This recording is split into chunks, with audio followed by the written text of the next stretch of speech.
दोन्ही बाजूंचे अशील हजर आहेत?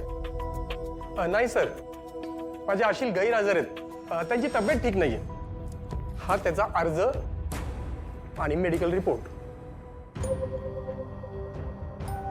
अहो जज साहेब खोटं बोलतायत हे. ह्यांच्या आशिलाला मी मगाशी बाहेर बघितलं होतं. कालिंदी मॅडम, तुम्ही बोलणार आहात का तुमचे अशीलच केस लढणार आहेत? Yes your honour. I am sorry. Sorry का? आपण का सॉरी बोलायचं? अहो, मी खरं ते सांगतोय. जालिंदर इथं येऊन गेला होता मगाशी. हे कोर्ट आहे, इथे पुरावे बोलतात. काही पुरावे असतील तर दाखवा, नाहीतर शांत राहा. Kalindi madam, yes your honour. तुम्ही तुमच्या पहिल्या साक्षीदारांना बोलवू शकता. Yes your honour. माझी पहिली साक्षीदार आहेत मिसेस मालन निंबाळकर.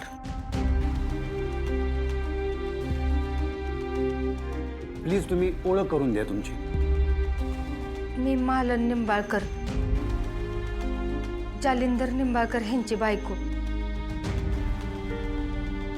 तुम्ही जालिंदर निंबाळकरांची दुसऱ्या पत्नी आहात.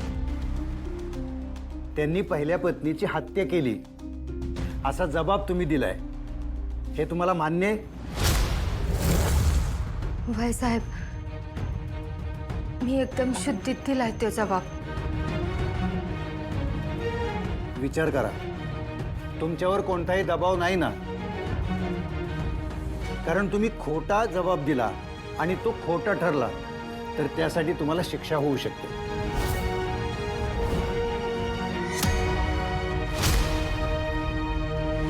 भाई साहेब, मला या समजाची जाणीव आहे आणि जालिंदर निंबाळकरला फाशी होण्यासाठी मला अजिबात खोटं बोलायची गरज नाही. त्याच्या कर्मानंच त्याला शिक्षा मिळेल. मी जे काय सांगेन ती समजा खरं खरं सांगेन. साहेब, माझ्या बहिणीसारख्या शालन अक्कासनी जालिंदर निंबाळकरनी माझ्या डोळ्या देखत दरीत ढकलून दिलं. ही एकदम खरी गोष्ट आहे